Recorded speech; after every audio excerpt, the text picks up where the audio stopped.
everyone. My name is Victor Miranda, and I'm here to talk to you guys about why to live a frugal lifestyle. And it's one of the benefits would be to hopefully retire early and then save a lot of your income into asset-producing income, which would be nice. So, I like to start off with there's this YouTuber who I've watched. His name is Andre Jacquard. I can't ever say his last name correctly, but he does like magic tricks and he does financial advice. So it kind of keeps his audience both informed and entertained, which is kind of neat. Anyway, he at the age of 19 started to read into financial literacy. He started to understand like how financing worked, and by the age of 28 he was able to actually quit his job because he had earned enough passive income to live off of. And that could not have been done if it was not for him being frugal. His frugality is what helped him achieve that goal at such an early age, which is pretty impressive. And it's a mindset. The whole being frugal thing, it is a mindset. It's something that anybody can actually achieve. You can achieve this. You just have to realize that this alternative viewpoint actually exists, and that's what I'm here to hopefully talk to you guys about.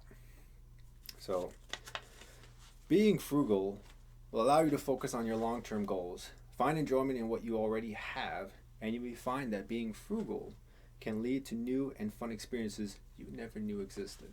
This was said by Michelle Stroitner in the 11 Ways to Be More Frugal. It's an article that's a part of the notes if you want to look more into that. But for the most part, most people think that they want to quit their 9-to-5 job. Most people don't like to work, and they want to stop working, but they don't have a good strategy to do that. They don't know how to actually achieve that ability to no longer have to work or live off of income from your employer. Most people think that the money that they make at work is their right to spend, and to spend any way they like to make them happy or they have it 1 second and then it's gone. That's what most people's thinking. They don't realize that there's an alternative to this versus just spending your money. And I think Jacob Fisher, from his book Early Retirement Extremes, I think he says it pretty well. With the real problem is not how much we earn, it is how much we waste, perhaps to demonstrate our supposed wealth when we spend it. I think that was pretty well said. So the real problem here really is that people don't know how to save. We spend too much and we save too little. That's really the problem when it comes down to this. So those that desire to retire earlier either need to earn a lot of money or find an alternative solution, and that's what we're here to talk about, an alternative solution. So you are who you are, not by one clever idea, but the totality of your behavior, which is pretty impressive. So this is just one of many solutions to have. So we're going to go into the strategy and tactics, and I want to just talk a little bit just a definition between the difference between the two. So a strategy pretty much is what you do. So it could be anything, but that's the strategy, whereas getting money, spending it, that's a strategy, right? Whether you realize it or not, or getting it, saving it, strategy, right? And then the tactics behind it is how well you do that. So how well do you make money and then spend it, and then how well can you save it? That's the difference between a strategy and a tactics. So I want to talk a little bit about cars. Is one of the things that you can actually cut down on. So with being frugal, you want to cut down your expenses. That's the strategy of being frugal. Eat more at home, learn to cook so you're not spending money at restaurants, right? Cut down on your utilities, turn off power lights, and don't have your water running. Things like that, cut down your expenses. But one of the big expenses is your transportation. And this is one I'm very big on. So I have a buddy who I work with. He took a $20,000 loan at 30% interest for 5 years, and that will equate to $27,000 after 5 years of paying into this car. So he got a truck, a 2015 truck, and he spends $450 on the payment for just the truck alone, plus another $250 for insurance. So he's spending $700 a month, and that's pretty average. Somewhere around $700 to $900 is what people usually spend on their trucks or vehicles. And I just want to show an alternative to that. So pay your car in full. I personally believe if you have the money to pay your car in full, you own it. You can afford it. I think that's how you can afford your car, if you can actually pay your vehicle in full.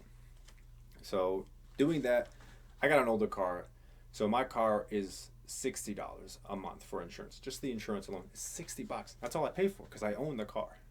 So that's $640 of savings right there. That's already the big difference between the two.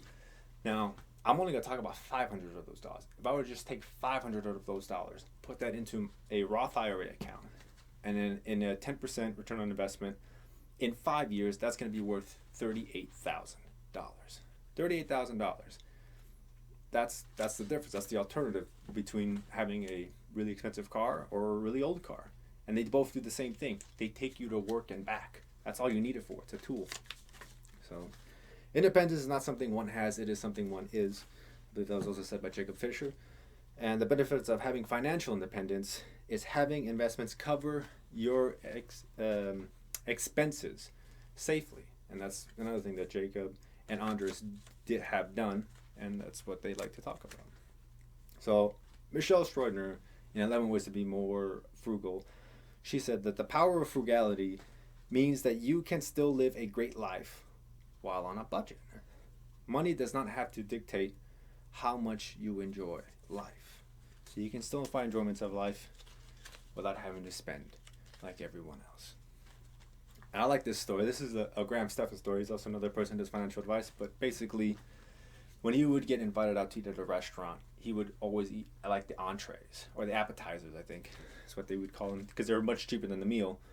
And he was still able to experience like the going out with his friends. And one time he got a Subway sandwich, $5 Subway sandwich, to this really fancy restaurant that was like $40 or $50 per plate. And he brought it in with him. The owners were nice enough to give him a plate, and he ate his $5 Subway sandwich in content while still enjoying the company of his friends. But like that's just an example of like the alternative to, instead of spending money out, you can still go out, but you find a cheaper way of doing it. So the benefits of being financially independent is you can have the freedom to pursue what you truly want to do in life. So that's why you would want to actually cut down your expenses and invest the difference.